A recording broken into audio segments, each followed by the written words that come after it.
Buenas a todos, soy Pablo Veloso y estamos aquí en La Espada de Damocles en una producción para Radio Unión, en una muy buena compañía hoy para hablar de uno de esos temas que requieren mucha reflexión, requieren más que nada corazón, silencio y una apertura a la comprensión. Me encuentro aquí con mi amigo Ernesto León, vamos a ponerlo aquí junto a mí. Ernesto León que lleva adelante un trabajo muy interesante con una escuela que se llama Yo Soy Tú Mismo y que sigue las enseñanzas en una línea de Ramana Maharshi, de quien nos contará ahora Ernesto quién es, cuál es su relación con este linaje, esta escuela y este gran trabajo que hace. ¿Qué tal, Ernesto? Hola Pablo, ¿qué tal? Encantado de Muy estar aquí. bien. Muy bien, un placer que estés aquí. Y bueno, antes que nada, me gustaría que comenzaras contándonos quién eres y qué haces. ¿Qué haces? Bueno, pues la pregunta ¿quién eres? Realmente Justo, ¿no? solo hay una respuesta real. Ahí Entonces, bueno, estamos. eso es difícil poner en palabras, solo girándonos hacia adentro y viendo lo que somos desde el punto de vista de los personajes, ¿no?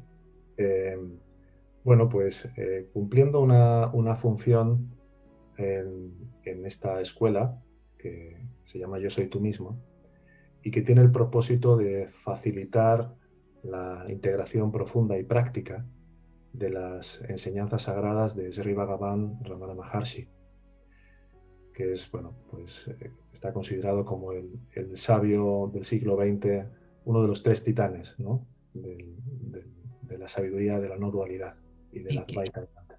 por curiosidad, ¿quiénes serían los otros dos? Se considera que los otros dos titanes son Nisargadatta Maharaj y Atmananda Krishna Menon. Mm, En los eruditos, ¿no? Hicieron esa especie de clasificación. a ver si lo tenemos a Ramana por ahí. Aquí lo tenemos. Este es Ramana, a quien te Sí, refieres. sí, Ramana Maharshi, que ahí donde lo vemos con este aspecto bastante occidental, él era de la India. sí, sí, sí. Él nació en India, en un pueblecito pequeñito, y estuvo allí durante apenas unos 15 años, 16 años, hasta que viajó a Arunachala, donde ya no se movió ni un solo día hasta el 14 de abril de 1950, en el que dejó el cuerpo. Ujú. Y me decías que también Nisargadatta Maharaj, que aquí lo tenemos, Ujú. es otro de los grandes. ¿Por Sí. qué consideras que estos tres personajes, o sea, ellos dos y este tercero que nombraste, son los más grandes? Bueno, realmente eh, son, su enseñanza ha sido muy divulgada, pero siempre se ha dicho que hay los ñanis o los jivamuktas, ¿no? Los liberados, la gran mayoría son desconocidos. Mm, En las antiguas escrituras védicas se dice ora locos, ora intelectuales, ora mendigos, o sea, pero ellos digamos que son bastante reconocidos desde diferentes fuentes, ¿no? Y de diferentes líneas de conocimiento como los tres grandes titanes, ¿no?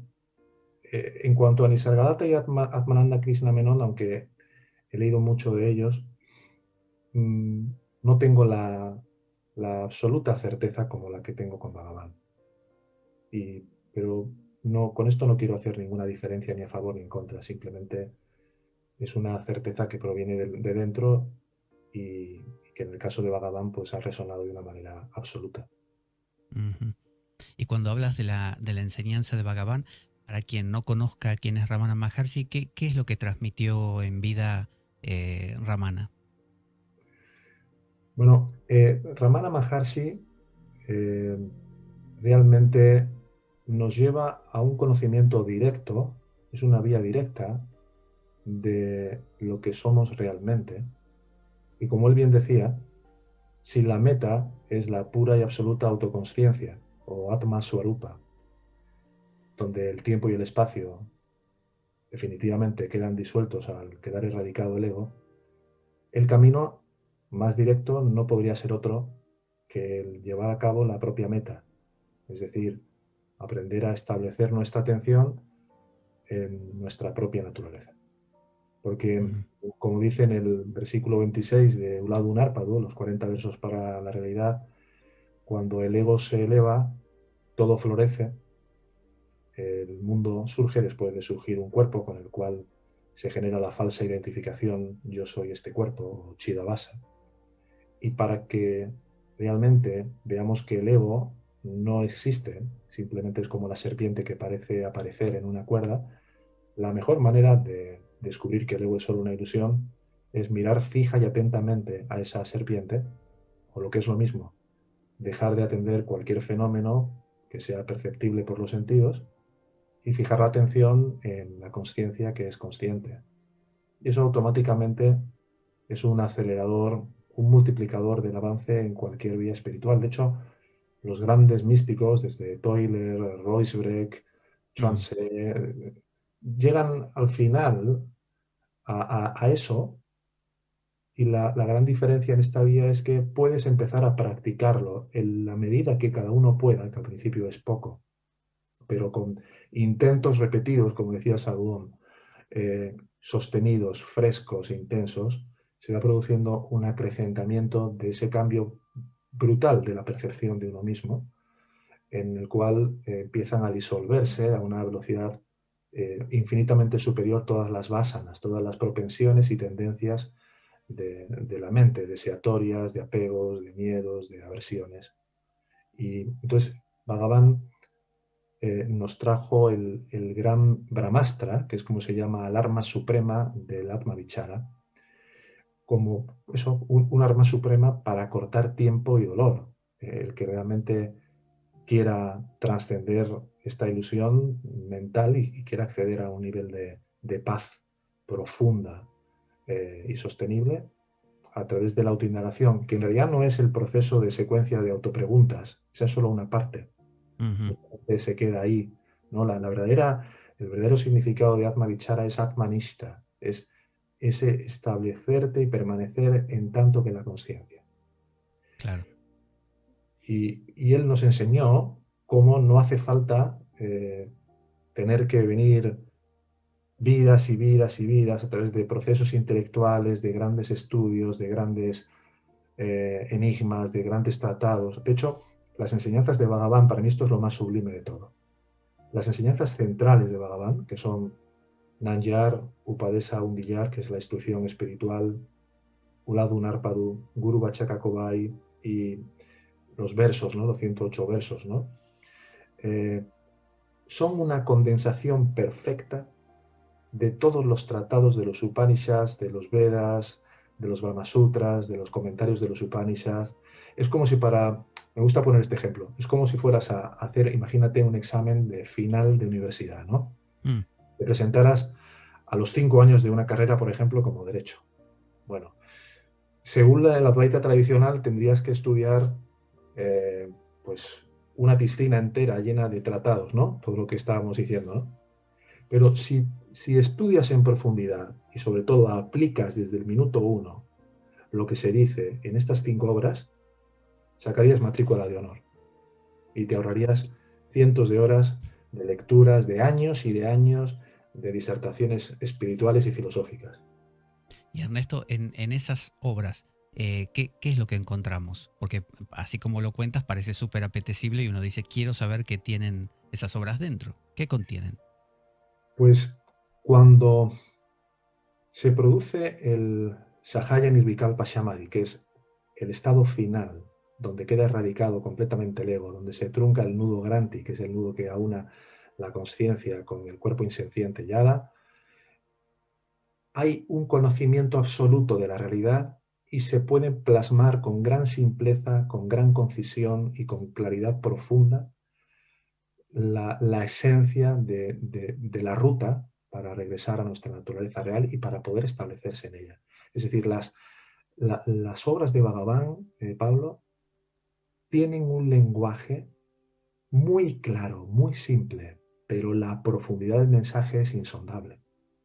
De ahí que recuerdo, por ejemplo, el primer libro que leí de Bhagavan, que fue el Ramana Gita, Mm. con 16 años, y yo creía que lo había entendido. Y todavía lo abro y sigo viendo cosas, y siguen viniendo claridades.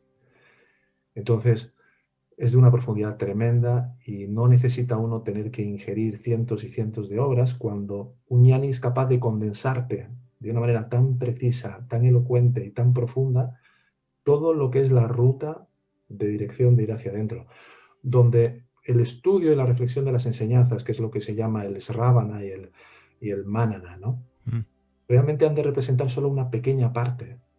El Nidhyasana, que es la aplicación práctica del vichara, de la autoatención, de la rendición, de la entrega, deberían de representar la mayor parte del tiempo, pero normalmente cuando llegan, por ejemplo, a la escuela, muchos de los estudiantes, pues entendemos que hay a veces adicción, a veces una necesidad, una mezcla de cosas por la cuestión, ¿no?, de la más literatura y demás, y entonces, pero vamos poco a poco, conforme vamos viendo el nivel de madurez creciente en los estudiantes, vamos sugiriendo cada vez más que siempre que se pueda, la prioridad es volverte hacia adentro y establecerte en la consciencia pura. Yo me pregunto, por ejemplo, cuando uno va a una escuela que tiene más que ver con el yoga, te dicen, bueno, siéntate o haz posturas, en otras que es más tipo el zen, haz sentadas meditativas. Pero claro, tú haces una propuesta que es mucho más esencial, mucho más radical. ¿Hay algún tipo de práctica, por así decir, que el alumno cuando llega a tu escuela, Yo Soy Tú Mismo, hace o simplemente se va dejando impregnar por cierta enseñanza?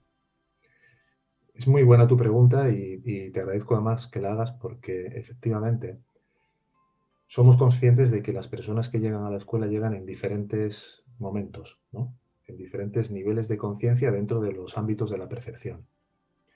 Entonces, hay dos líneas de prácticas en la escuela. Por un lado están las prácticas, por decirlo así, superiores, ¿no?, por ponerle un calificativo, que es la autoindagación, la rendición, etcétera. Pero luego hay toda una gama amplia de prácticas de purificación mental, que son aquellas que recomendamos hacer precisamente cuando el estudiante no puede permanecer en ese estado de pura autoconsciencia y la atención se dispara hacia afuera. Entonces, para que puedan reducirse y debilitarse todas las visaya vasanas, que son precisamente nuestras tendencias a querer agarrar, que es la forma del ego. El ego es un agarrador de objetos Mm, a través de los cuales vivirse a sí mismo, ¿no? Primero mm. se quiere vivir como un cuerpo y desde el cuerpo vivirse a través de los placeres, de los gustos, de los disgustos, ¿no? Entonces, estas prácticas son muy potentes a la hora de facilitar el que poco a poco vaya debilitándose o disminuyendo o reduciéndose lo que no somos. Entonces, no es un camino de acumulación, sino es un camino de deconstrucción, Claro. donde estas prácticas, te puedo contar algún ejemplo de algunas si quieres. Genial. Sí, sí, sí. Por ejemplo, hay una práctica que me gusta mucho que se llama decir toda la verdad. Esa práctica te va invitando a lo largo de una semana entera a que uno vea las diferencias o disensiones que hay entre lo que piensas, lo que sientes, lo que dices y lo que haces. Cuando no es por complacencia, es por necesidad de reconocimiento, pues dejas de decir una cosa o haces otra, piensas diferente. Entonces hay un incremento de viveka, ¿no?, del discernimiento profundo que es necesario cuando la luz de la conciencia todavía está dispersada hacia afuera para que precisamente permee profundamente esa conciencia en, en todo lo que es nuestra experiencia cotidiana, ¿no?, en el ámbito de las creencias, y va produciéndose un cambio de registro, un cambio de frecuencia.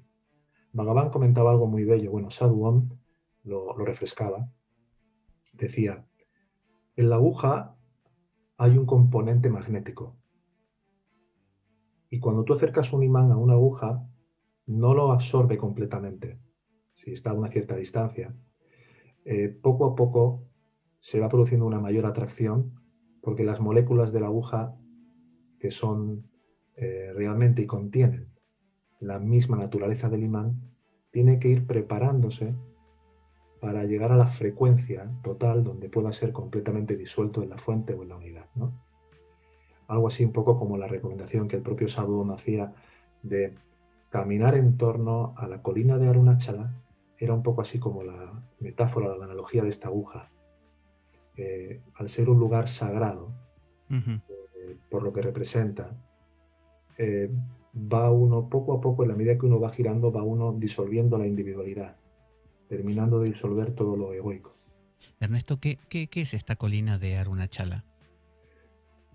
La colina de Arunachala es un vórtice eh, que es considerado un lugar, uno de los lugares sagrados por antonomasia en la Tierra, pero que realmente, bueno, en el caso de Ramana fue algo impactante. Un tío suyo le enseñó una foto de la colina cuando tenía 14 años Mm. y quedó profundamente impactado, hasta tal punto que para él fue algo así como la llamada del padre, ¿no? Como la llamada del padre que le hizo escribirle una carta a su, a su madre para dejar la casa y marcharse a Arunachala después de la experiencia de nirvana o de iluminación o de realización que tuvo en la casa de sus tíos. Que es muy curioso, fue un día, sintió que se iba a morir radicalmente, que se moría, se tumbó en la posición de rictus mortis, y cuando estaba experimentando que realmente el cuerpo moría definitivamente, quedó absolutamente claro que él era la conciencia en la cual aparece y desaparece el cuerpo.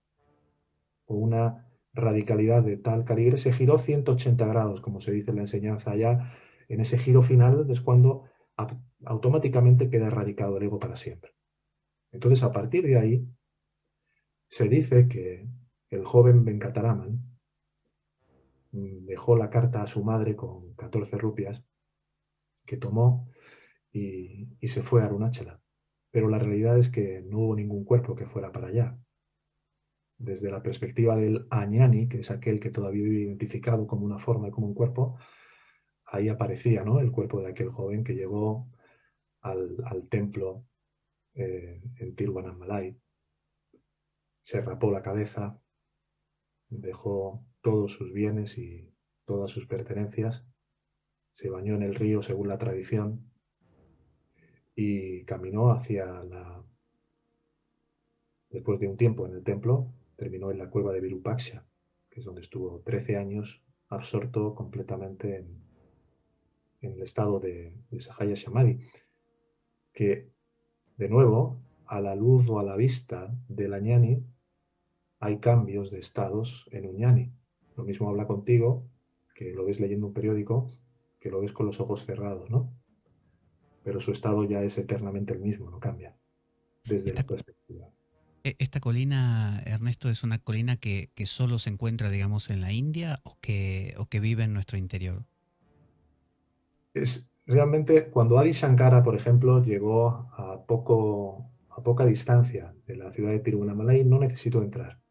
Tomó un Mm. poco de arena del suelo y dijo, porque realmente Arunachala representa la presencia de la conciencia pura, la firmeza, la contundencia, ¿no? Firme a pesar del tiempo, de los vientos, de los climas, de todo, en nuestro interior.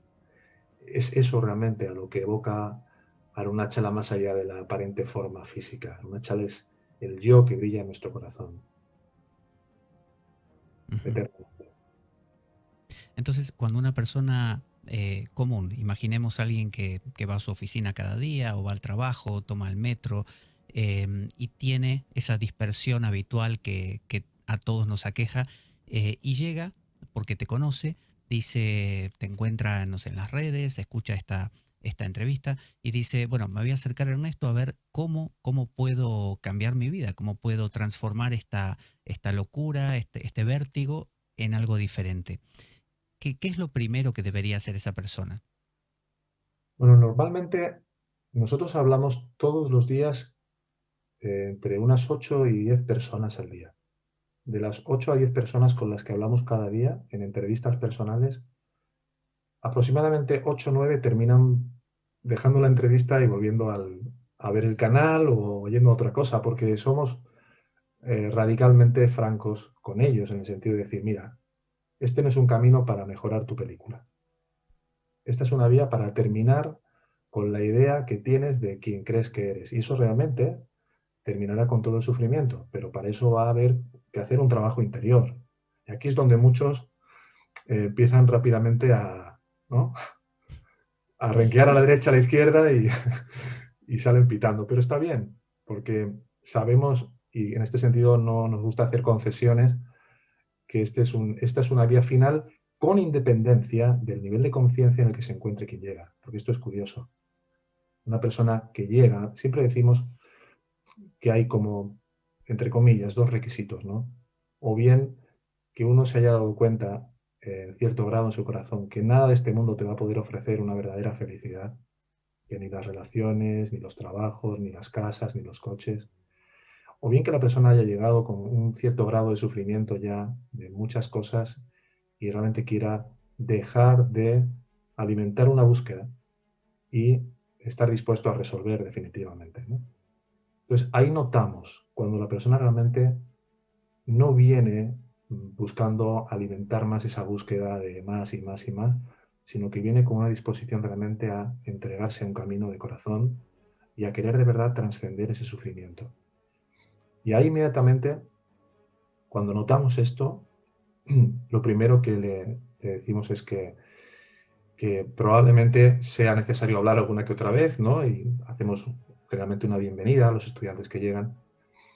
Y ahí vemos el nivel de calma mental que hay o no. Porque cuando un estudiante llega con un nivel de turbiedad mental, ¿no? Con mucha actividad, donde le es complicado siquiera centrarse en la respiración, pues evidentemente hay una serie de prácticas, ¿no? De niyamas, que ayudan a que el propio estudiante vaya logrando primero a quitar un poco su mente, calmarla, para que poco a poco pueda ir penetrando esta autoatención y lo que es la autoindagación, para que vaya haciendo su efecto. También las prácticas que te decía antes de purificación mental cumplen con esa misión de ayudar a despejar las nubes muy oscuras a veces, ¿no? De la identificación del ego, para facilitar el que se vayan cayendo muchas de esas turbidades que nos impiden tener un acceso, aunque sea mínimo, al rayito de luz clara que entra en la cabaña en medio de un bosque. O sea que hay, digamos, una especie de reconfiguración de la vida cotidiana, es decir, esa persona necesita cambiar algunos hábitos para que apoye o contribuya con luego la apertura a esta comprensión, o no, no es independiente. No, es decir, realmente lo bonito del trabajo y la práctica espiritual de esta vida es que tú no necesitas cambiar absolutamente nada de tu experiencia. Ni siquiera incluso si sigues otra filosofía o estás en otro camino, tampoco tienes que dejar absolutamente nada. Mm, Porque de forma natural, si se tiene que producir una resonancia en ti con este camino, todo lo demás por sí solo, de forma natural, se irá quedando en un segundo plano. Entonces, no hay ningún tipo de norma, ningún tipo de restricción. La práctica sí se va introduciendo de manera natural y de manera armónica en la vida y la rutina normal que tiene cualquier persona, ¿no? Evidentemente sugerimos un tiempo por la mañana, pues puede ser en tu salón, o a lo mejor yendo al trabajo, o por la noche, para ir generando momentos, ¿no? Donde se genere un cierto espacio entre los contenidos mentales y la conciencia testigo. Y de forma natural con el tiempo, pues se va incrementando esa práctica, pero sin dejar de funcionar normalmente en la claro. vida cotidiana, en las relaciones, la familia y todo. Nada cambia en ese sentido. Pero digamos, en esta vía de Ramana, así como en otras, como te decía, hay la sentada meditativa.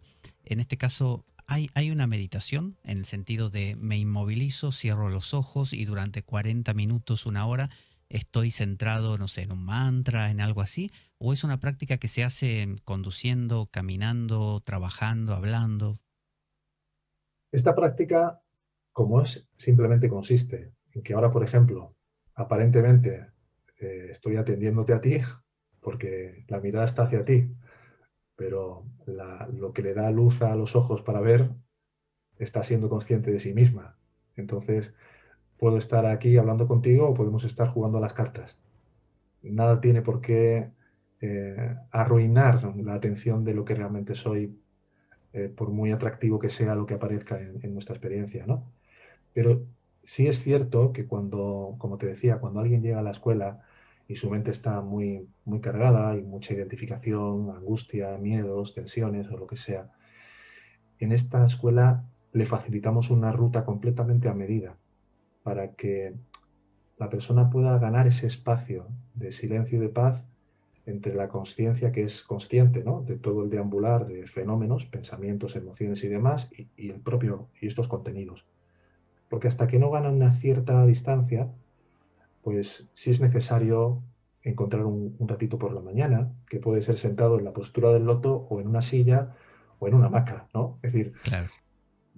sí decimos que lo de estar con la espalda recta, pues es bueno porque mantienes una actitud de atención. Pero más allá de eso, mucha de la ritualidad y demás que hay alrededor de determinadas posturas en otras tradiciones, en este caso no son relevantes porque al final distraen más la atención de lo esencial que otra cosa. Ujú. Y esta práctica, así como se usa a veces la palabra sahaya, ¿no? Que es esa espontaneidad, es una práctica que cansa. O sea, tú me dices, estoy atendiéndote a ti, pero al mismo tiempo estoy atendiendo, o sea, estoy siendo consciente de esa fuente, de esa energía que genera la percepción. Ese ejercicio, eso que haces, ¿cansa o es algo que se imbrica con la vida cotidiana? Al principio parece conllevar un esfuerzo, Mm, porque la atención, como dice el propio Katha Upanishad, ¿no?, los sentidos están absolutamente estirados hacia el infinito, ¿no? Están perdidos, ¿no? mm, Entonces, traer la atención y establecerla en su propia fuente, en su propia raíz, al principio es requiere de un cierto esfuerzo. Por eso, mm, siempre le decimos a los estudiantes cuando empiezan a hacerlo que traten de tener pequeños instantes frescos pero intensos, a lo mejor 5 segundos, ¿no? Retira tu atención de cualquier cosa que puedas percibir y manténla ahí en eso que es consciente solo de ser consciente, ¿no? Consciente de ser.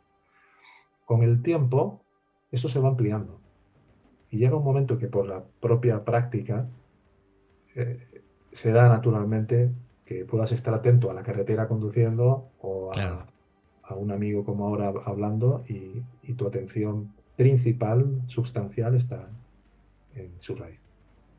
muy bien.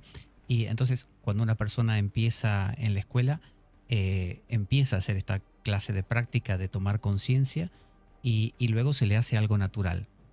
Ujú. Y eso sería toda la práctica que transforma tu vida. Bueno, esta es una parte, es la principal, pero como no se puede llevar a cabo de manera eh, intensa, profunda y constante durante cierto tiempo, por no decir, depende de cada persona, ¿no? Puede variar. Hay toda una aplicación de la enseñanza, desde la integración profunda de las enseñanzas, hay también toda una práctica vital y viviente, ¿no? Con el desarrollo, por ejemplo, de Vairagya, que es el desapasionamiento, ¿no? El desarrollar también una indiferencia por los pensamientos, que es udásina, ¿no? El dejar de alimentar la mente narrativa, de perseguir clasificaciones, juicios, interpretaciones de las cosas, por muy filosóficos que puedan ser y muy interesantes, empezar a abandonar ese interés donde el ego encuentra un gran regusto en lo filosófico, en lo espiritual, para aprender a morar en ese espacio de simplemente ser. Mm.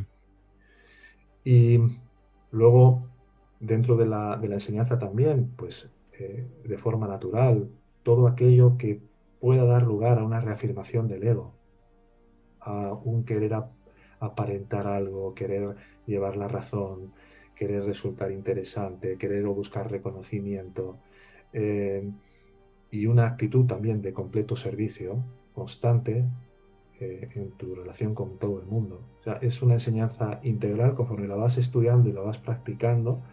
Digamos que el eje central sería esta autoatención, pero luego hay toda una dimensión extraordinaria de aspectos y de matices que tienen su aplicación, su propia aplicación práctica. Si yo fuera una persona que me acerco por primera vez, mi preocupación también iría por el lado de, mira, yo quiero mucho a mis hijos, o me gusta el fútbol, o me gusta irme de vacaciones, me gusta ir a la playa y estas cosas, ¿no? Yo perdería todo eso. Me volvería alguien, digamos, entre comillas, insensible si hago me acerco a esta comprensión. Siempre decimos en la escuela, ¿no? Y se dice en estas enseñanzas que nadie tiene que renunciar a nada que valore, porque esto sería un sinsentido, un autoengaño. Mm, Lo que sí tiene que poner es la máxima conciencia en darse cuenta de qué es lo que encuentra de valor y a quién favorece, si a tu verdadera dimensión o a tu verdadera realidad como conciencia o al aspecto egoico de tu dimensión como personalidad, cuerpo, mente, ego, ¿no? Entonces, ese discernimiento y esa mirada profunda de aquello en lo que tú depositas la, la felicidad, en lo que tú buscas o consideras o conviertes en fuente de tu propia felicidad, te va haciendo por sí mismo que uno vaya mentalmente renunciando. Es una renuncia a nivel interno y que tiene como consecuencia muchas veces el que desaparezcan determinadas actividades o determinadas Claro, tareas e incluso a veces también personas. Porque hay personas que se alinean con tu cambio de frecuencia y siguen ahí, y es una bendición, y hay veces que hay personas que simplemente no soportan el hecho de que haya habido un cambio de frecuencia interno y simplemente dejan de estar. Y también es una bendición porque estaba así definido que tuviera que ser.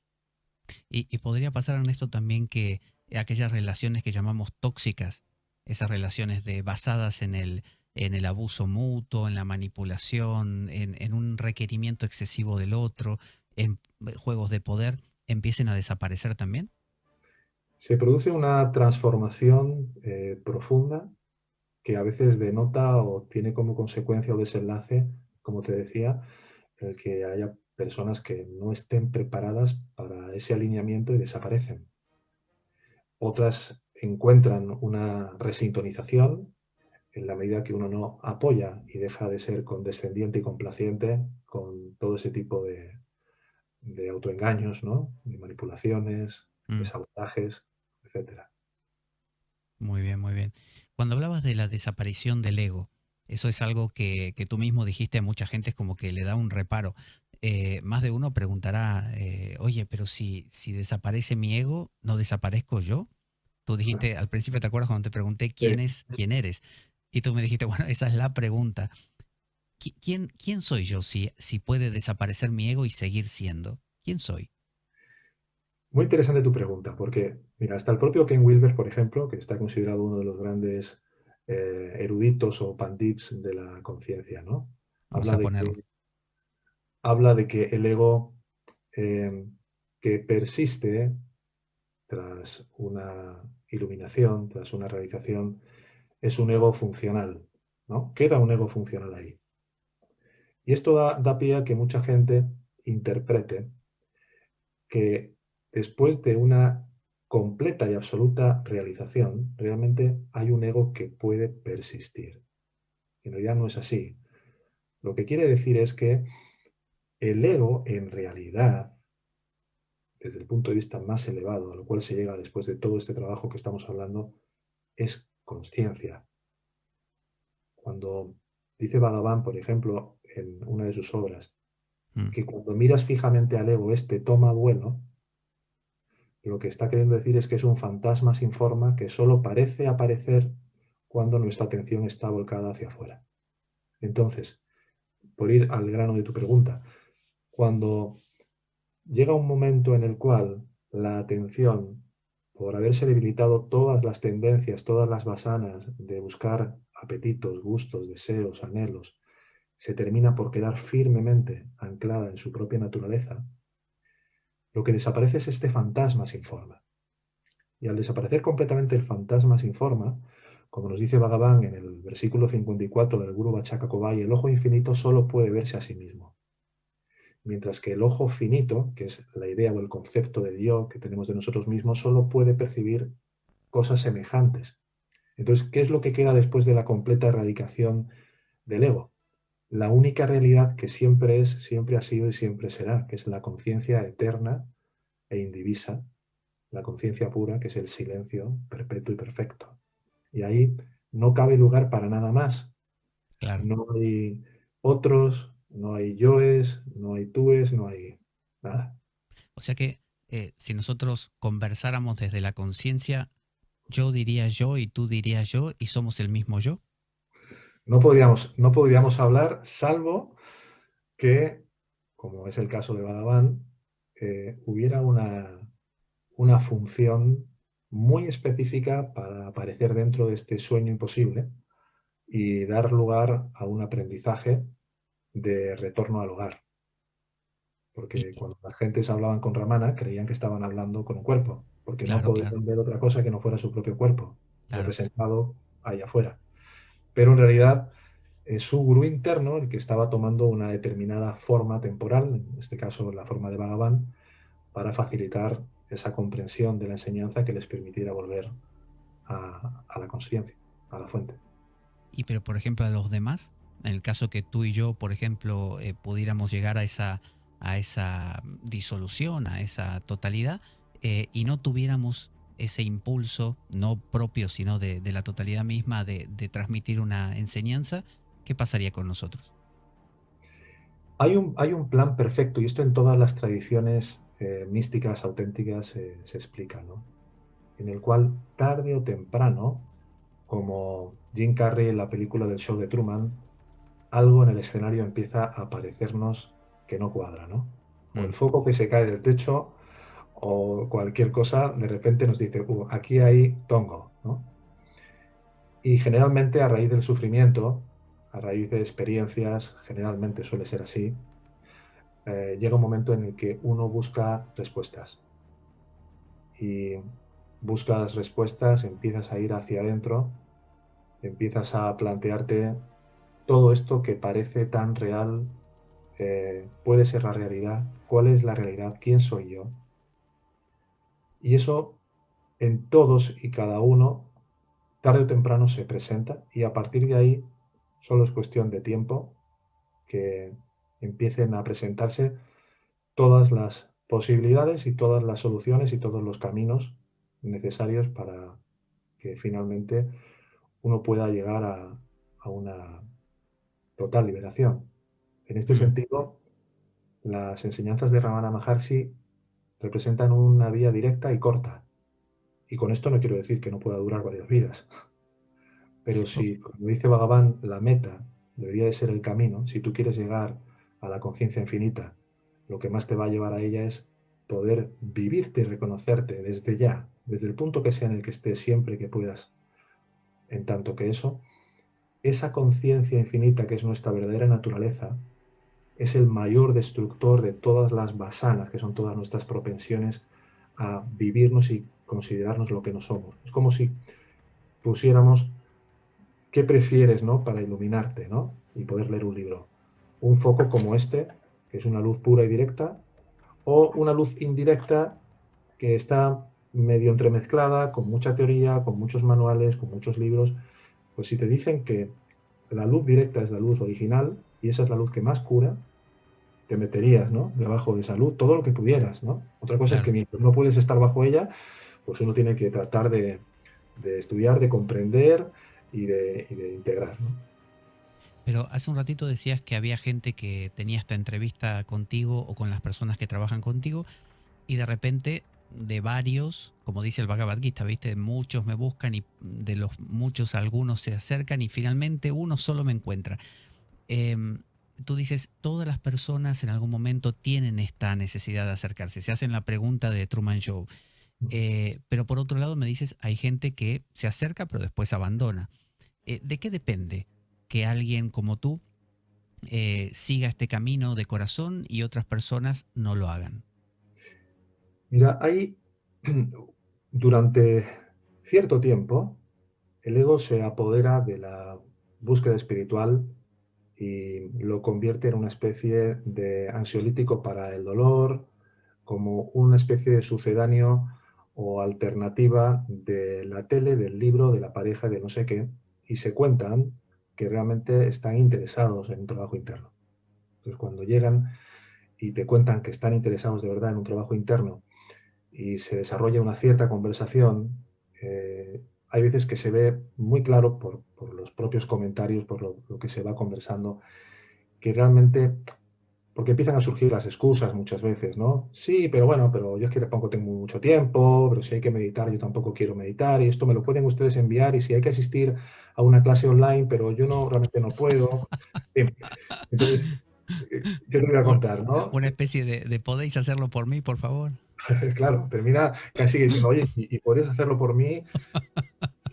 Y entonces, bueno, pues se nota quién realmente quiere poner lo mejor de su parte, que es lo único que se pide, una mínima disposición a, a- a que eso se vaya produciendo, a que ese trabajo interior se vaya realizando. Cuando no se da esa mínima disposición, pues no queremos hacerle perder tiempo a nadie, ni contarles películas de vaqueros a nadie tampoco.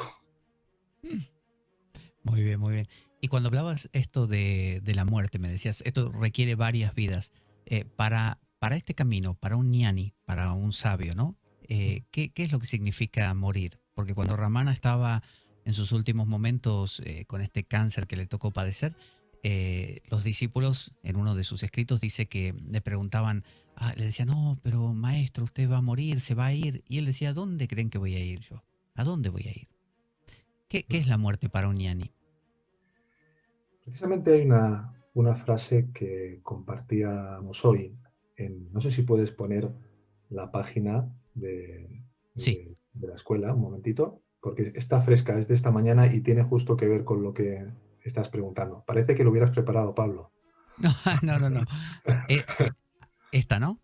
Sí, si bajas un poquito, es la última publicación que hemos hecho. Da A una ver, respuesta. tú Esta, dime. sí, esta es. Esta es. Si le das a ver más. Dice el devoto, ¿cuál es la práctica? Dice el Maharshi, averiguar la fuente del yo, dice el devoto.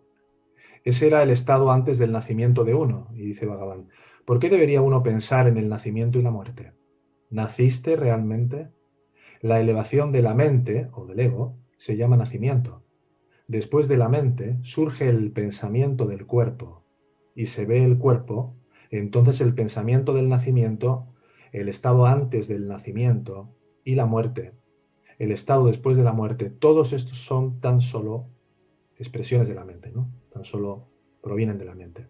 ¿De quién es el nacimiento entonces? Mm, Entonces, realmente, eh, cuando se dice que Bhagavan murió de cáncer, es un poco lo que te decía antes, anticipándome un poco, realmente, de alguna manera, por el prarabdha karma, que es lo que todos los cuerpos tienen que vivir en esta experiencia, un cuerpo tiene que terminar. Puede claro. terminar con cáncer o con un accidente o con lo que fuera, pero lo que somos, por eso esas palabras finales de a dónde puedo ir, ¿no? Los verdaderos devotos de Bhagavan en aquel momento estaban absolutamente en contacto con Bhagavan como su verdadera naturaleza, que es el yo que brilla en nuestro corazón. Y los que eran discípulos o buscadores que habían llegado por allí, pues realmente estaban llorando, desconsolados, pensando que Ramán era ese cuerpo y que les iba a dejar. O sea que lo que estás planteando es que la vida es un poco una matrix, un sueño, donde tú y yo estamos conversando ahora mismo, pero no eres ni tú ni yo, simplemente son un juego de luces y sombras en esta gran película que es la vida. Y así como cuando se acaba la película no va a ninguna parte, o sea, los personajes de la película no se guardan en un cajón y vuelven a aparecer al día siguiente, de la misma manera no hay ni un aparecer ni un desaparecer, como pasa con nuestros sueños. ¿Así es? El ego proyecta eh, toda una serie de cuerpos a través de los cuales se vive a sí mismo como personas. Mm, Entonces, la persona de Pablo y de Ernesto, que parecen tener una existencia propia, con un simple soñecito que nos entrara ahora mismo y nos echáramos la siesta, desaparecerían por completo. ¿Cómo puede una identidad, que se supone que es idéntica a sí misma siempre, sin excepciones, ser algo fugaz, evanescente, que aparece, que desaparece? Por eso, como explica Bhagavan, hay una conciencia que sí es completamente ininterrumpida en los tres estados, en el estado de vigilia, que es el estado presente, en el estado de sueño con sueños y en el sueño profundo. Esa conciencia no deja nunca de ser y de estar y eso es lo que realmente somos. claro.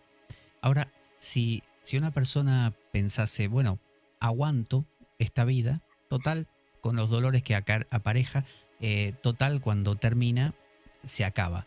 Pero por lo que tú dices, esta conciencia total hace que emerja Ernesto y Pablo, digamos, una y otra vez. O sea, hablaste de reencarnaciones, ¿no? Varias vidas.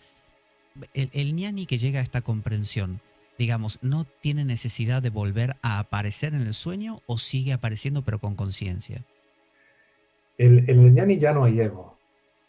Entonces, cuando aparece un ñani en la experiencia de aquellos que todavía se viven a sí mismos como un ego que ha proyectado un cuerpo, nuestra verdadera naturaleza, que nunca deja de ser, como te comentaba antes, genera una impresión en la manifestación para un mensaje. Puede ser el cuerpo de Ramana o de Nisargadatta, puede ser una colina, como la colina de Arunachala, que en el caso de Claro. Ramana no hubo una figura humana, una representación de la divinidad adoptando una forma determinada con una significancia muy fuerte, muy importante, que conduce al devoto hacia el encuentro con el origen de esa proyección, que es nuestra fuente pura.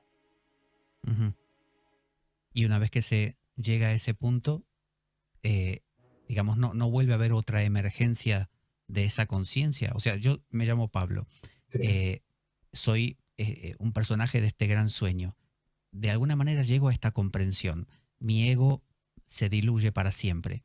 Eh, Vuelve a aparecer un Pablo, o sea, esa energía total dice, podemos crear 5 Pablos más, o no, o no. No, esta es una de las, por ejemplo, una de las cuestiones por las cuales es tan importante el estudio de las enseñanzas conforme a ese Muruganar y ese Sadhuam, que es de donde, porque realmente casi todo lo que se ha escrito y publicado de Bhagavan obedece a escribas que nunca escribieron mientras Bhagavan hablaba, mientras Raman hablaba, porque por Mm, una cuestión cultural de la India era de mala educación estar ahí escribiendo mientras está ahí el Maestro gurú. hablando.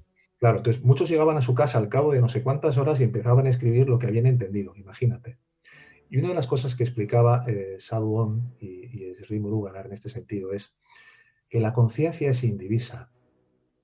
Y es una paradoja porque, por un lado, la conciencia es indivisa y es autocontenida, quiere decir que la conciencia no crea nada, la conciencia no crea un material de sueños porque los sueños no tienen causa y lo que es incausado no puede ser generado por nada, ¿no?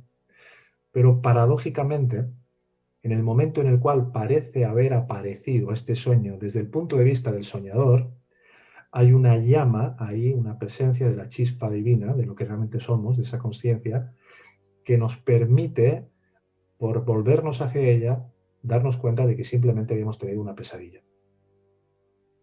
O sea Incluso que, o sea que en cualquier parte de este sueño, podríamos decir, o sea, yo podría tomar un fragmento de este micrófono, un pelo, lo que sea, ahí puede ser el punto de partida de una comprensión que tiene la misma validez que si yo hablara con, no sé, con un maestro, de repente, porque en cada rincón de ese universo, como si fuera un holograma, está el todo.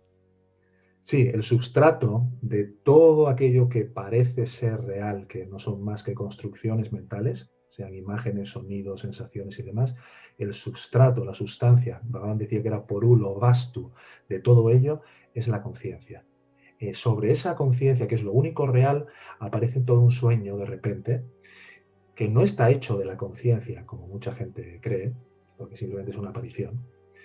Y en ese sueño, dentro de esas formas, es como si penetrara, al mismo tiempo que el sueño se produce, también se activa, ¿no?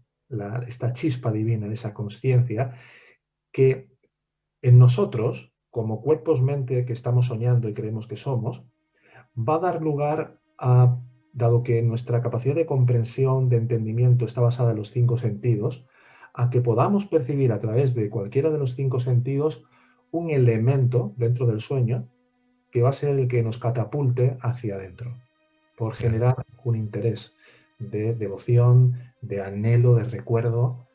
Algo se clarifica de repente y dice, esto me va a ayudar a salir del sufrimiento. A veces Entiendo. son señuelos del ego, que suele ponerlos trampas, ¿no?, por todas partes, pero tarde o temprano no va a poder evitar contener que ese anhelo profundo se termine representando por una pista real. Y estabas diciendo, mira, acerca de este proceso y me venía a la mente gente como Tony Parsons, que plantean como una especie de comprensión radical, como si una persona se contactara contigo ahora mismo y tú en 5 o 6 oraciones le dijeras como esa verdad expuesta que él siempre habla, ese secreto expuesto que él habla, open secret que dice, y la persona en un momento comprendiera todo. ¿Tú crees que es un proceso gradual, ese krama mukti, ese gradual, o es un proceso, como dice Tony Parson, que con tú decirle esto a una persona, por ejemplo esta entrevista, ya está, es un quiebre, es un darse cuenta, es una ruptura con todos esos vasanas, con todas esas tendencias del pasado?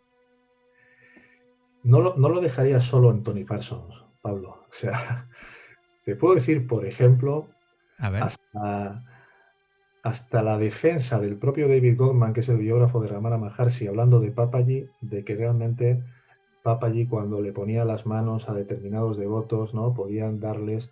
O sea, tú no puedes darle absolutamente a nadie nada para que despierte.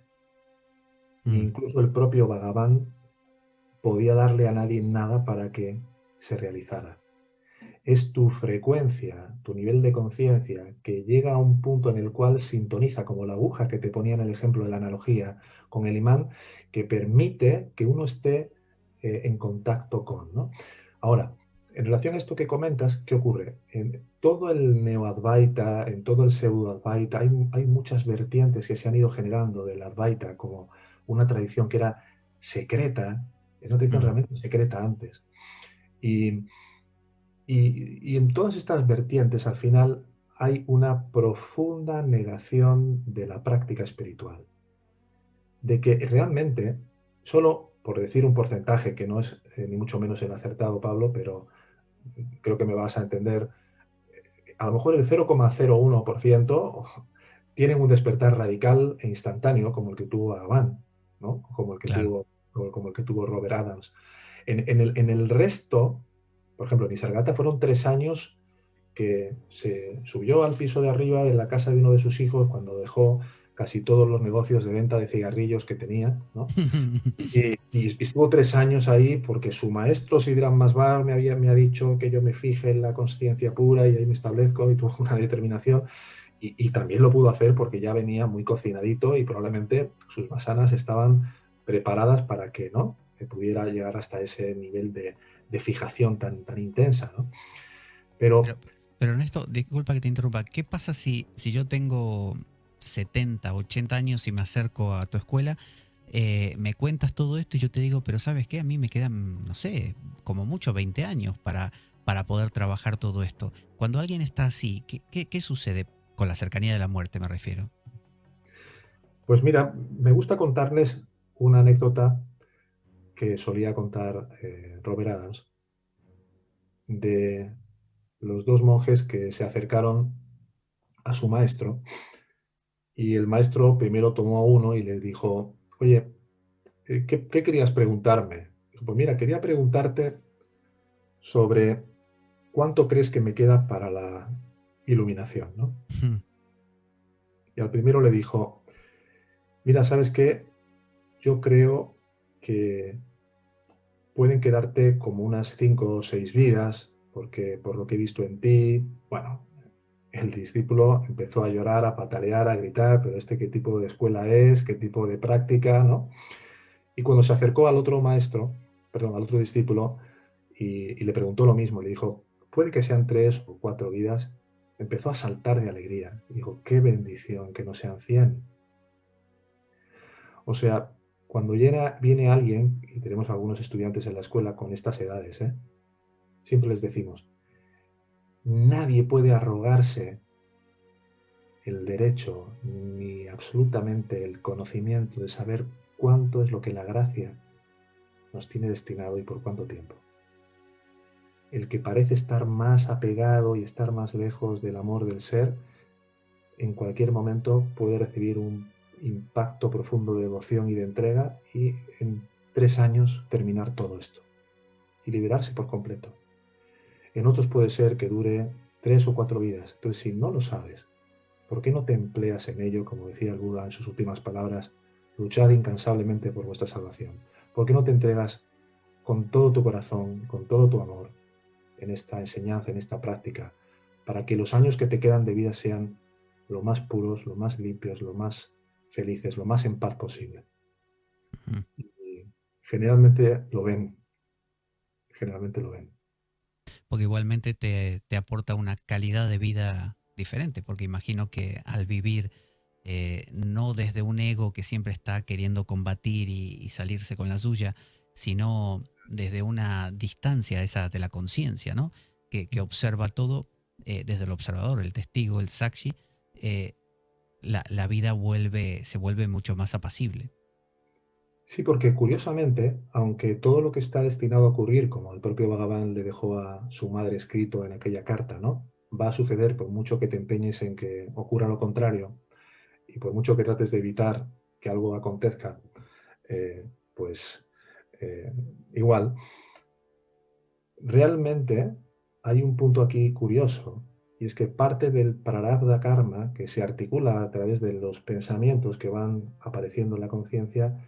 Parte de ese prarabdha karma comprendía el que tú llegaras a un camino como este y que empezaran a disolverse determinados patrones, determinados samskaras, determinadas tendencias de pensamiento, que son las que luego dan lugar a la representación en la forma y en la experiencia de los acontecimientos y de las experiencias de vida. Entonces, en muchos casos vemos cómo las circunstancias cambian radicalmente y en otros igual no tanto, pero la perspectiva, y esto es lo importante, y el desde dónde viven y cómo se toman acontecimientos que les habrían llevado a un gran sufrimiento siguiendo una vida poco espiritual y poco comprometida con su verdadera naturaleza, esto cambia radicalmente porque hay un alineamiento también que se produce en cierto grado del mundo, de la forma, de la apariencia, del cuerpo, de la conducta con lo que es nuestra naturaleza esencial.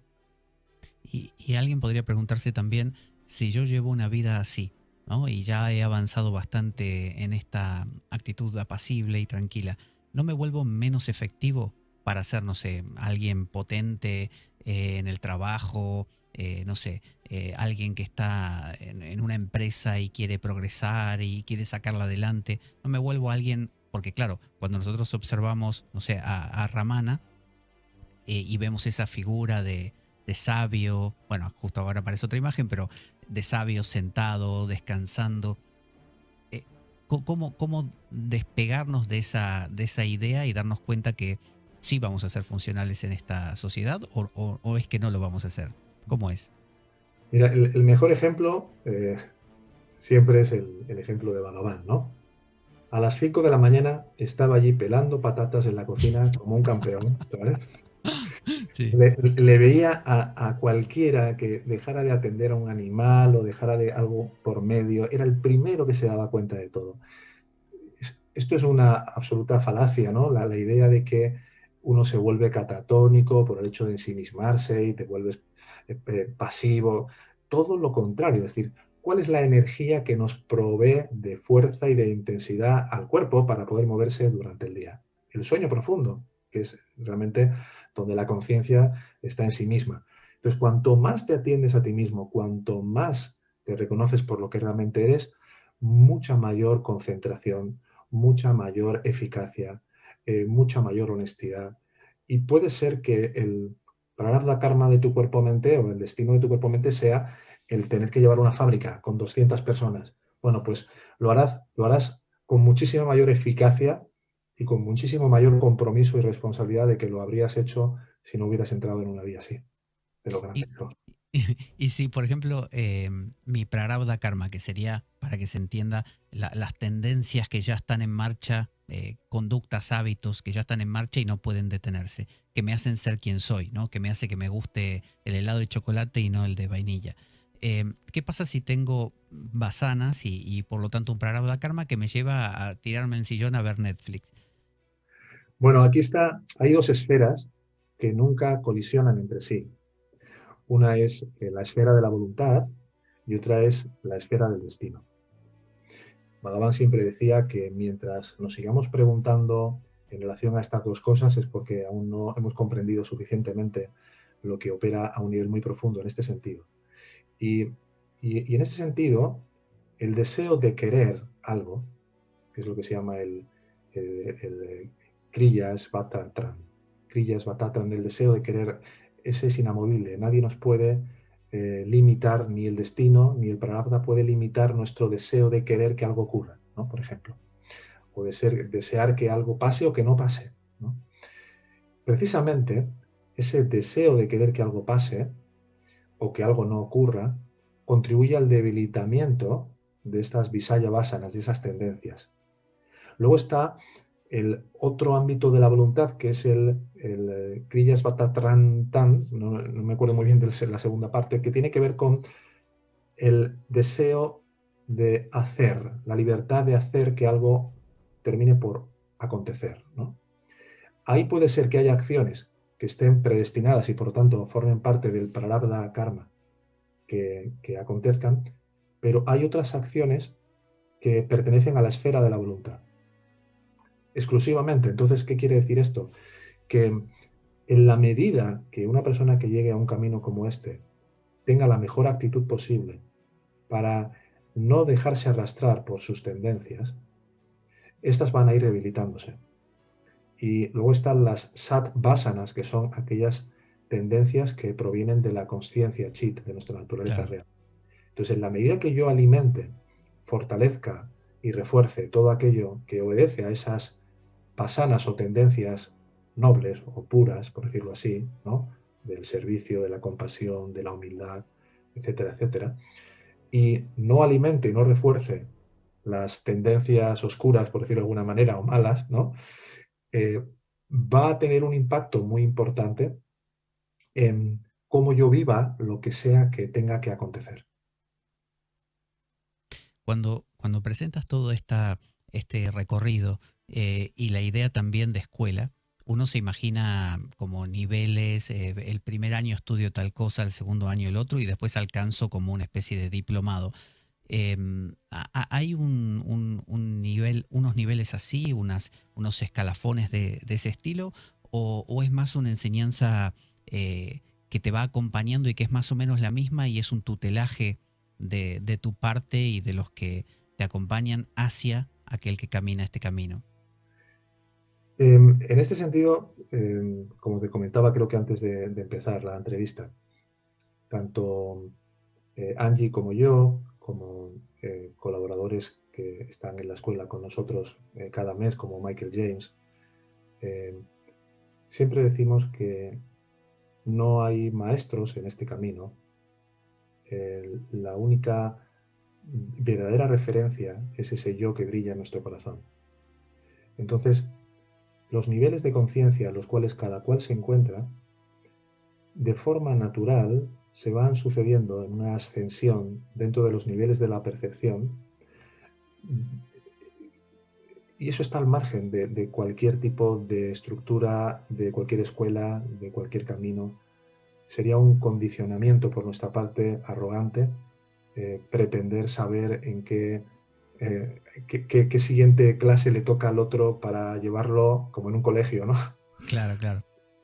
Simplemente el vivir la enseñanza y el experimentar en el día a día todo lo que se va produciendo, en lo que se va estudiando en la escuela, va llevando de forma natural al estudiante de un nivel a otro, conforme la gracia lo va determinando.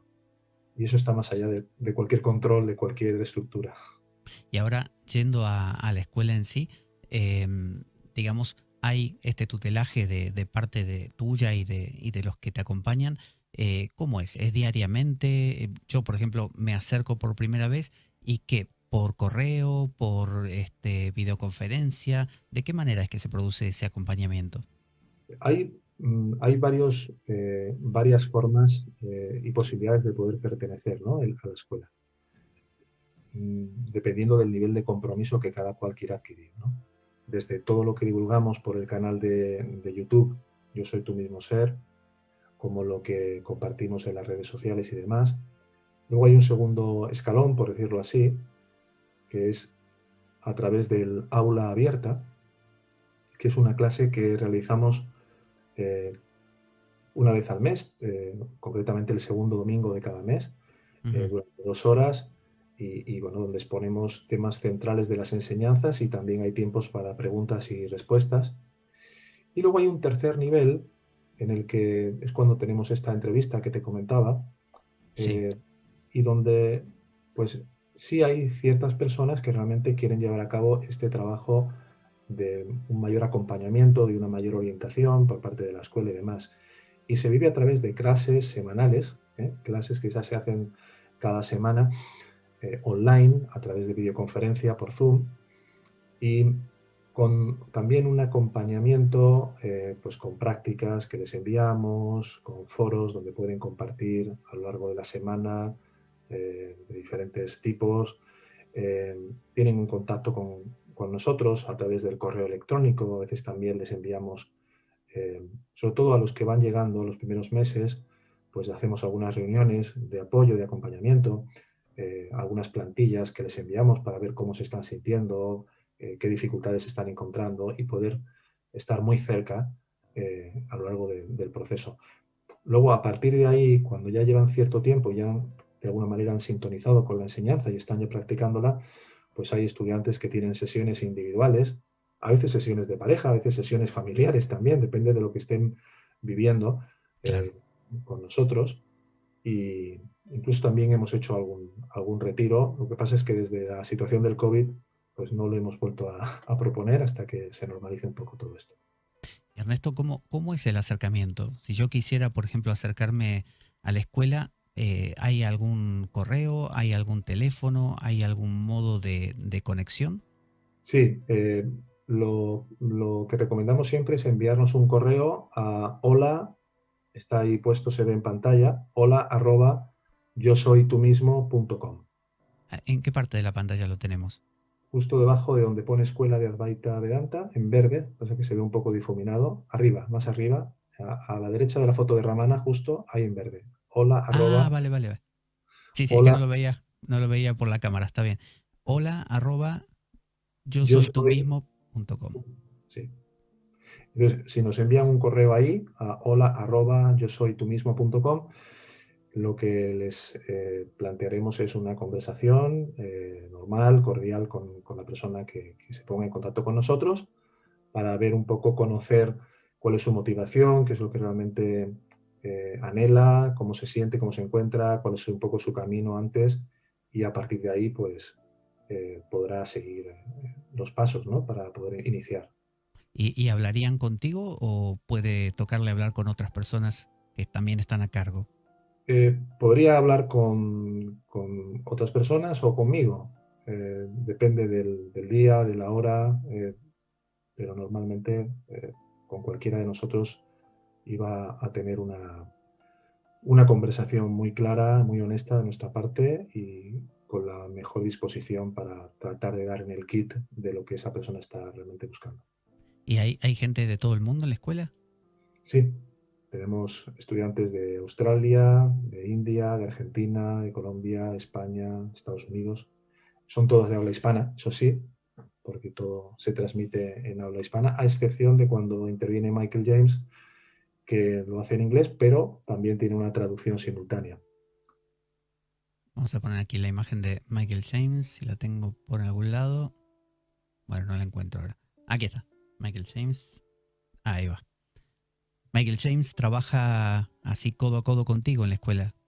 Sí, hace un tiempo, bueno, desde hace ya bastante tiempo que habíamos tenido intercambio por correo electrónico y teléfono y demás, pero de un tiempo a esta parte, ahora unos 3 años, empezamos a colaborar más intensamente y concretamente hay un grupo de estudio en la escuela en el que estudiamos a conciencia las enseñanzas de Ramana, las obras esenciales de Ramana Maharshi y hay pues vídeos, conversaciones que Michael eh, tiene con nosotros y que ponemos los vídeos, los estudiamos, incluso también algún aula especial con él en la que tratamos temas centrales de las enseñanzas y se plantean preguntas y respuestas.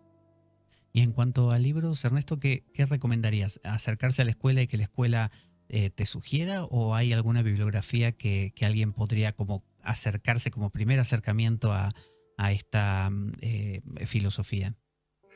Bueno, realmente de Ramana Maharshi, los libros recomendados son sus obras esenciales en las que, como te comentaba antes, tanto Sri Sadhuam como Sri Muruganar intervinieron directamente porque el propio Bhagavan participó en la corrección de muchos de esos textos, ¿no? Y Michael a su vez fue supervisado por el propio Sadhuam en todo ello. Y son ¿Quién soy yo?, que es Nanyar, que sería la obra cumbre de Ramana Maharshi. Luego tenemos Uladu Narpadu, serían los 40 versos sobre la realidad. Ahí tenemos a Nanyar, ¿no? Uladu Narpadu. Luego tenemos el caso de Upadesa Induyar, que son la instrucción espiritual, o Upadesa Saram. Luego sería también recomendable el Guru Vachaka Kobai y los versos de Sri Arunachala Stuti Panchakam, que serían los versos devocionales de Bhagavan. Bien, los quería ir buscando, pero me has Bueno, matado. claro, estos cinco serían los más recomendables, realmente, ¿no? Y la recomendación que siempre hacemos en la escuela es que, por supuesto, ¿no? Hay personas que nos han escrito y nos han preguntado qué libros nos recomendáis y les hemos dicho estos cinco.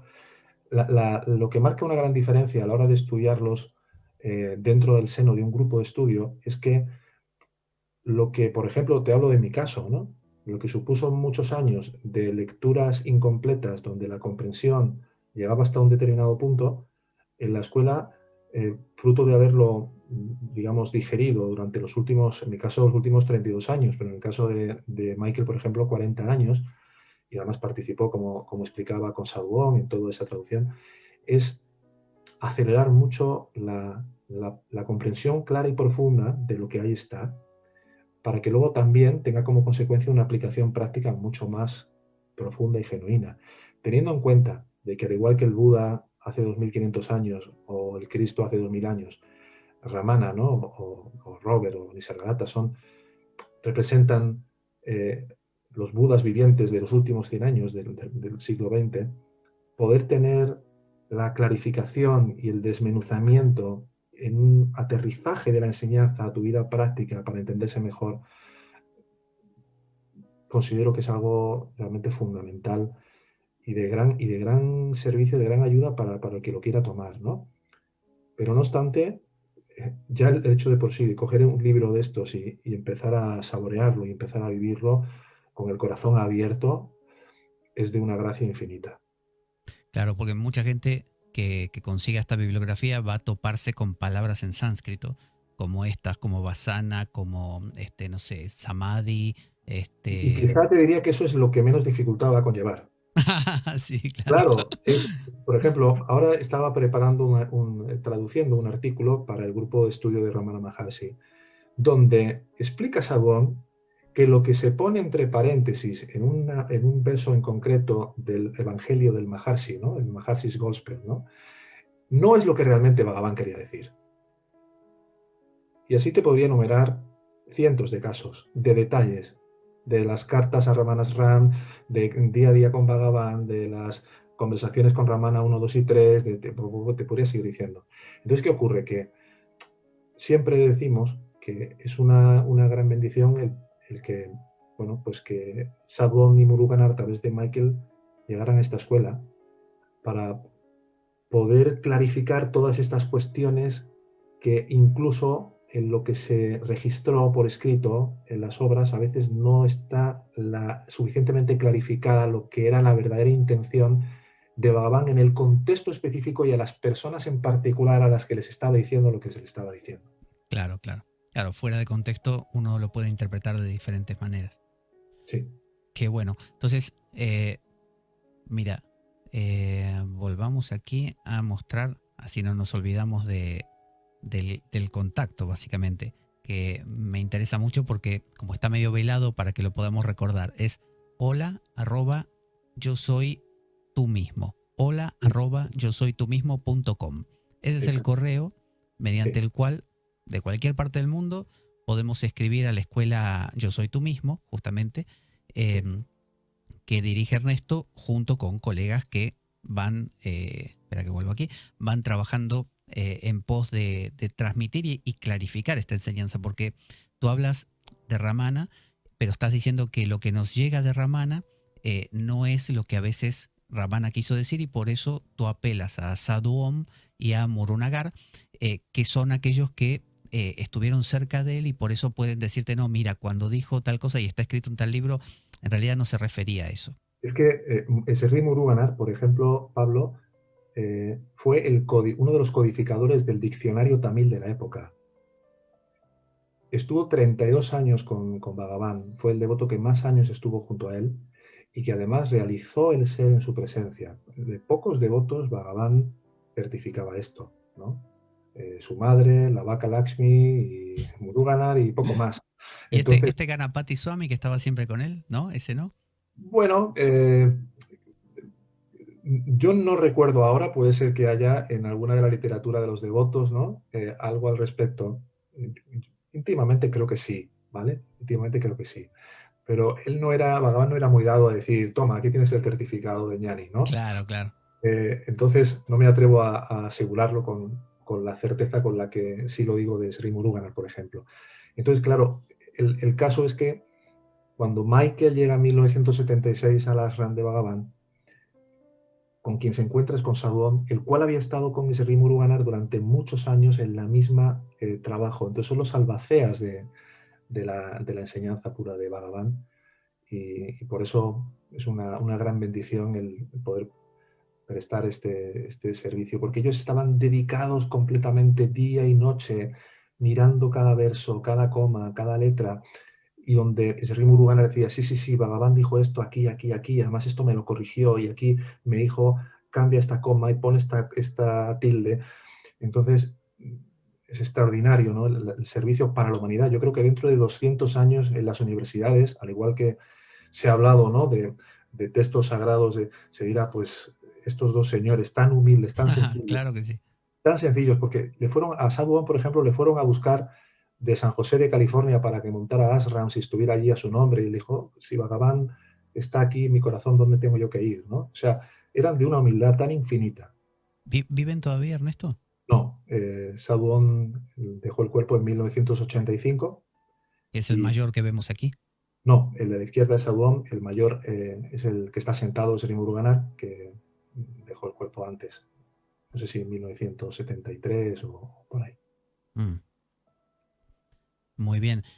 Vamos a ver también unas imágenes de alumnos de la escuela que han retratado un poco, han representado artísticamente toda esta experiencia y esta vivencia, y a la vez lo vamos a escuchar con un relato de parte de ellos, así en primera persona. ¿Qué es lo que nos van a contar ellos? Bueno, concretamente tenemos una estudiante en la escuela desde el minuto uno, ¿no? De los que llevan todo el tiempo con un nivel de compromiso y de entrega, que tiene una creatividad extraordinaria y que hace unos cuentecitos en los que concretamente pues se va reflejando la historia de un verso, ¿no? De un verso de la obra de Bhagavan. En este caso es el verso 16, donde se habla de cómo todos los tratados, un poco lo que hemos hablado en algún momento de la entrevista de hoy, cómo todos los tratados innumerables y la lectura interminable no te va a conducir a esa verdadera liberación. Muy Y bien. cómo al final es en el sí mismo, en el yo interno, donde cuando empezamos a fijarnos y a establecernos ahí, eh, todos los tratados se revelan y se abren todas las ventanas. Antes de finalizar, ¿quisieras aclarar alguna cosa o contarnos o dejarnos simplemente un mensaje o algo para aquellos que estén interesados en acercarse? Lo que quieras. Bueno, primero no me gustaría dejar de mencionar a Angie, que creo que la he mencionado, aunque sea solo una vez.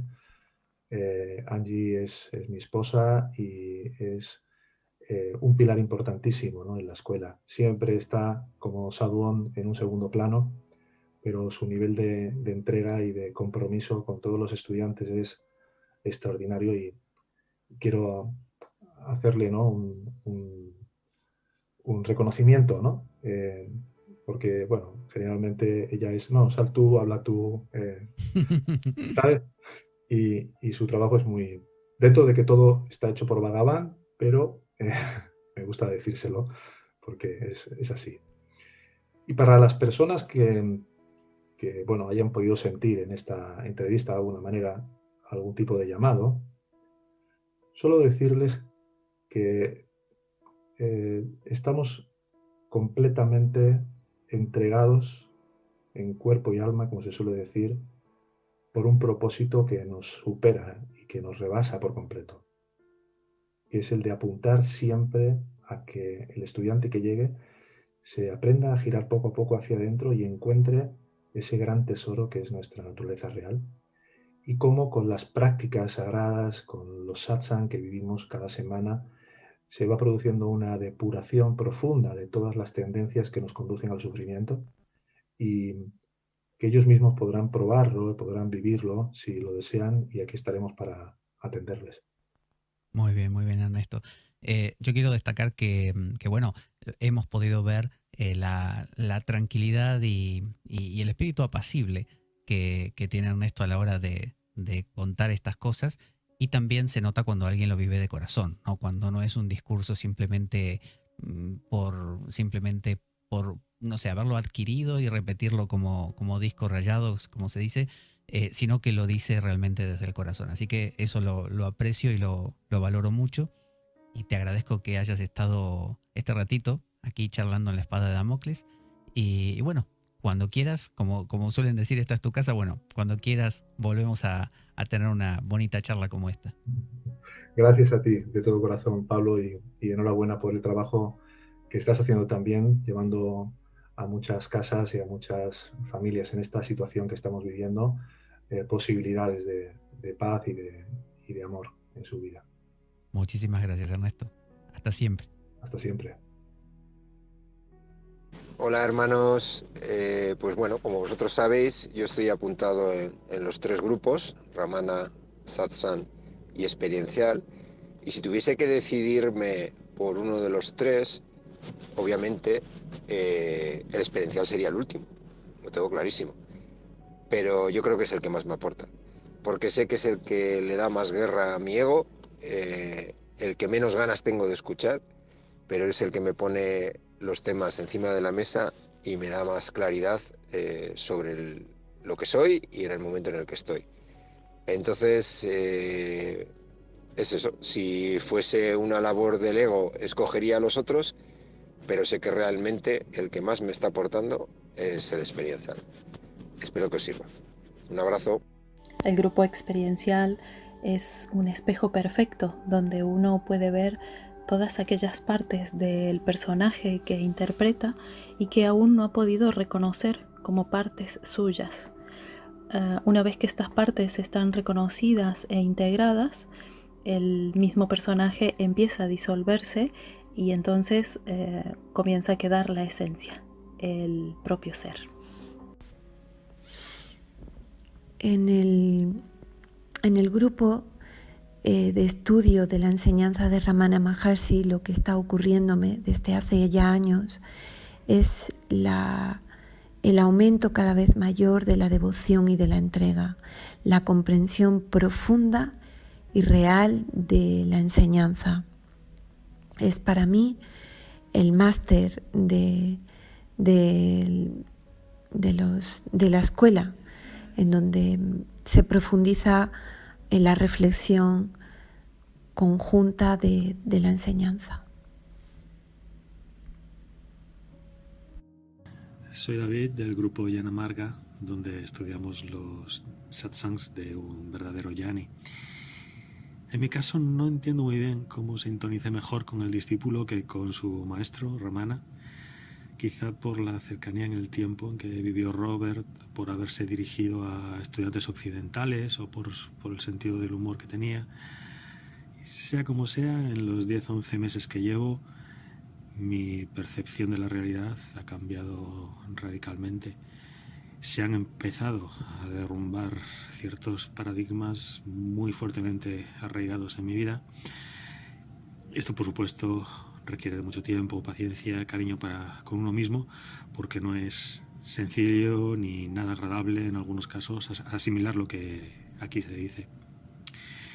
Pero hay que tomárselo como una carrera de fondo y sin tener expectativas de conseguir resultados inmediatos, estados fantásticos. Todo sucederá como tenga que suceder. El grupo de estudio de las enseñanzas de Ramana Maharshi es un espacio donde se nos ofrece la oportunidad de poder profundizar en estas perlas que Bhagavan nos regaló y poder interiorizarlas todavía más para después realmente poderlas llevar a la práctica. Con una comprensión mucho más clara y cristalina, la enseñanza pues deviene una experiencia, se puede tornar una experiencia y no solo un concepto mental. Es un espacio donde el intelecto y la devoción se unen y bueno, a mí me encanta. El grupo de Ramana lo recomendaría para reflexionar en la enseñanza pura y directa, ya que la gracia opera a través de estas comprensiones. Sin darte cuenta, te empuja hacia ti mismo, hacia ese profundo silencio.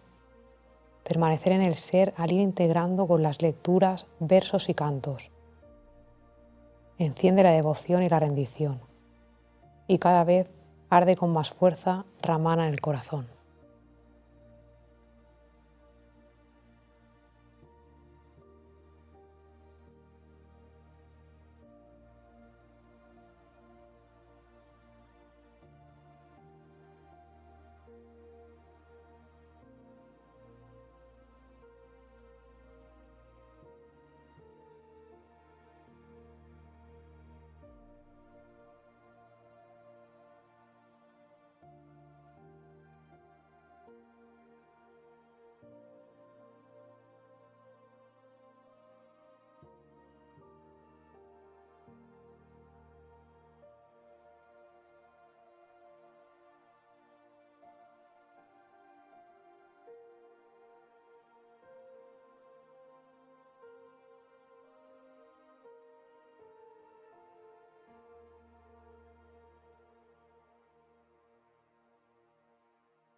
Hacemos la radio que te gusta. Radio Unión 107.8.